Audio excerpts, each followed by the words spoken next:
Hadirin rahimakumullah.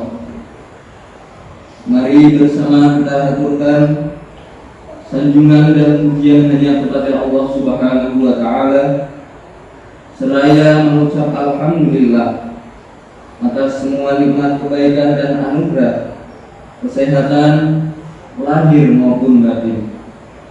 Selain itu, mari bersama menguatkan ketakwaan kepada Allah dan melakukan amal yang menghantarkan kita menuju kepadanya.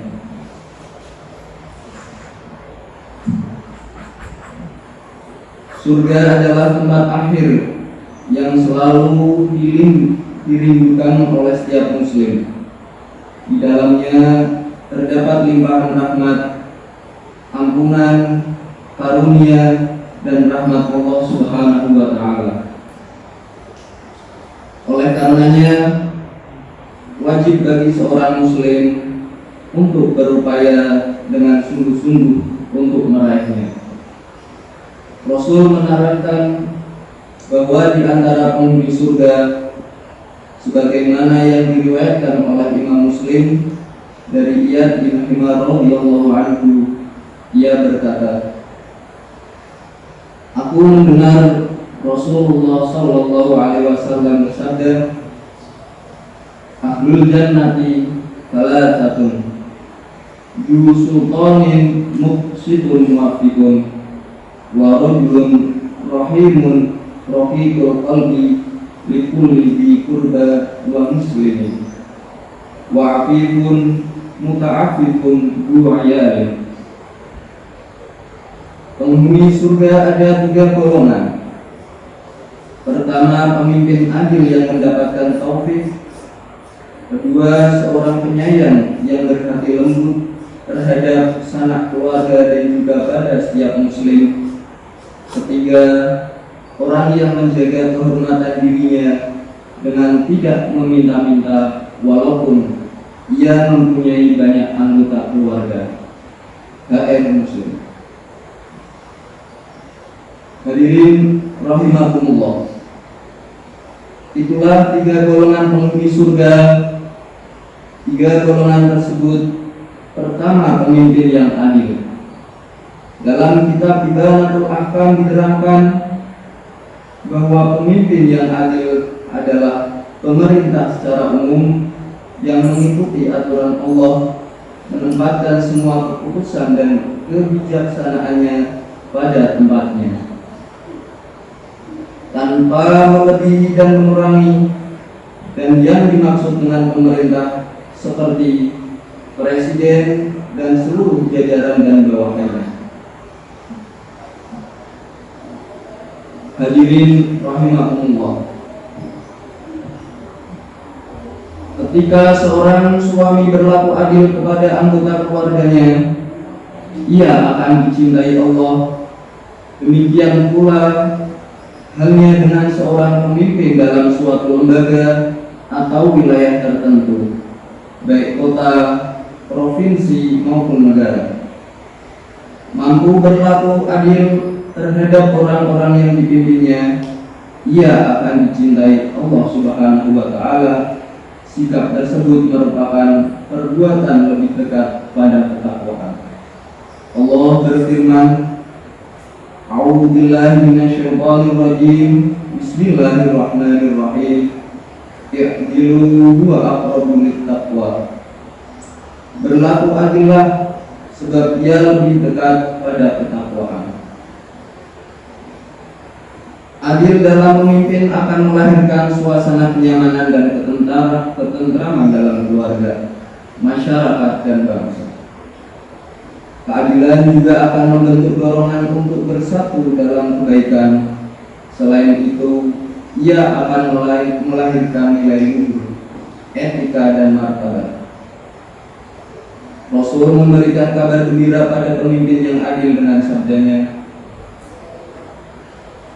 Innal muqsitina 'indallahi 'ala manabira min nur alladzina ya'diluna fi hukmihim wa ahlihim wa ma walu. Sesungguhnya orang-orang yang adil kelak di sisi Allah berada di atas mimbar-mimbar yang terbuat dari cahaya, yaitu mereka yang berlaku adil dalam memutuskan hukum, baik terhadap keluarganya maupun siapapun yang mereka pimpin. Maksud kalimat berlaku adil dalam memutuskan hukum adalah bahwa mereka melaksanakan amanah kepemimpinan pada semua level, yakni sesuai dengan tugas dan tanggung jawabnya masing-masing. Mereka menempatkan kebijakan dan keputusannya sesuai dan tepat, baik dalam keluarga, masyarakat maupun pemerintah. Hadirin rahimakumullah, penghuni surga yang kedua adalah manusia yang penyayang lagi lembut hatinya kepada keluarga dan kepada siapa saja. Suatu hari ada seorang yang bertanya kepada Nabi, "Ya Rasulullah, tunjukkan kepadaku suatu perbuatan yang dapat menghantarkan aku ke dalam surga." Lalu beliau menjawab, "Inna min mujibatil maghfirati badrus salam wa husnul kalam." Di antara perbuatan yang menyebabkan seseorang mendapatkan ampunan Allah adalah menyebarkan salam dan bertutur kata yang baik.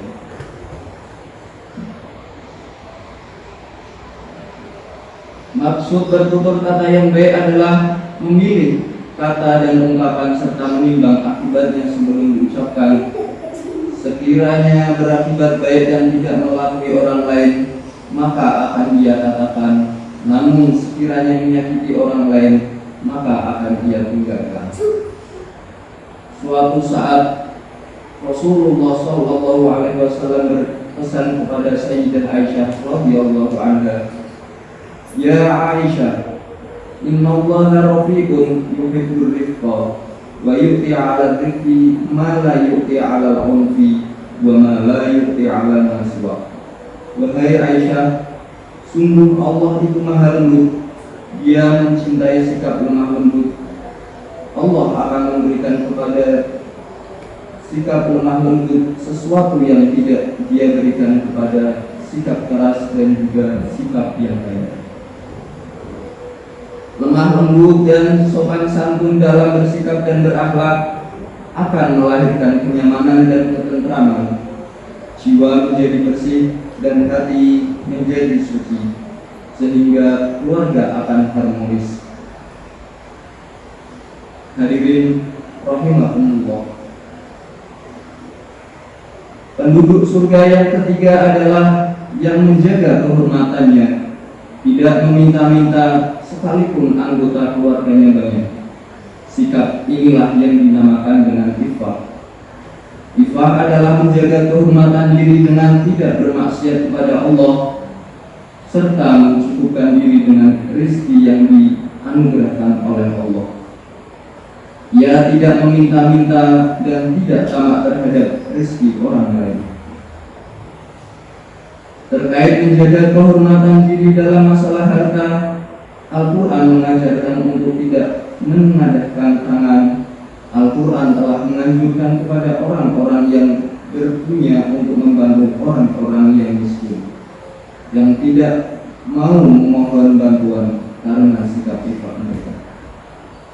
Dalam firman-Nya, "A'udzu billahi minasyaitonir rajim. Bismillahirrahmanirrahim.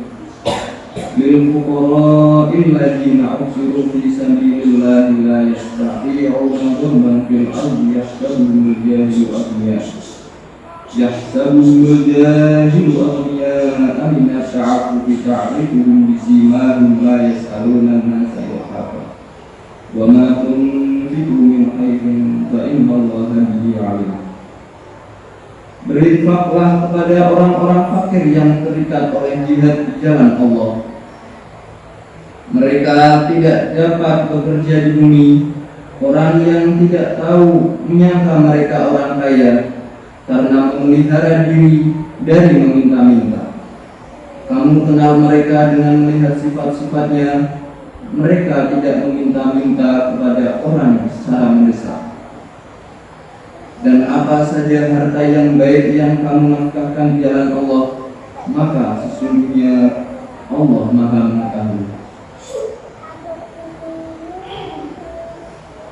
Orang-orang fakir yang dimaksud dalam ayat di atas adalah orang-orang yang karena menyediakan diri untuk berjihad sampai tidak berusaha mencari nafkah. Orang-orang yang tidak mengerti keadaan mereka mengira bahwa mereka adalah orang-orang yang bersyukur. Hal ini disebabkan mereka selalu menjaga kehormatan dirinya dari meminta-minta. Tetapi orang yang melihat mereka dengan teliti akan melihat wajah mereka dalam keadaan pucat dan sangat menyedihkan. Jika ada yang terpaksa meminta, maka ia meminta dengan jalan yang halus tanpa mendesak. Meminta-minta adalah perbuatan yang merendahkan kehormatan diri. Daripada meminta-minta, seseorang akan lebih baik mengerjakan apa saja untuk bisa mendapatkan penghasilan yang halal, sekalipun hanya mengumpulkan kayu bakar. Hadirin rahimakumullah. Demikianlah 3 golongan penduduk surga. Semoga Allah mudahkan kita untuk mendapatkan dan meraih, yakni berlaku adil, berlaku lembut dan santun, serta menjaga kehormatan diri. Barakallahu li wa lakum fil Qur'anil 'azim wa ja'alni wa iyyakum mimma fihi minal ayati wa dzikril hakim. Innahu huwal barrut tawwabur rahim. Wa qul rabbi ighfir warham wa anta khairur rahimin.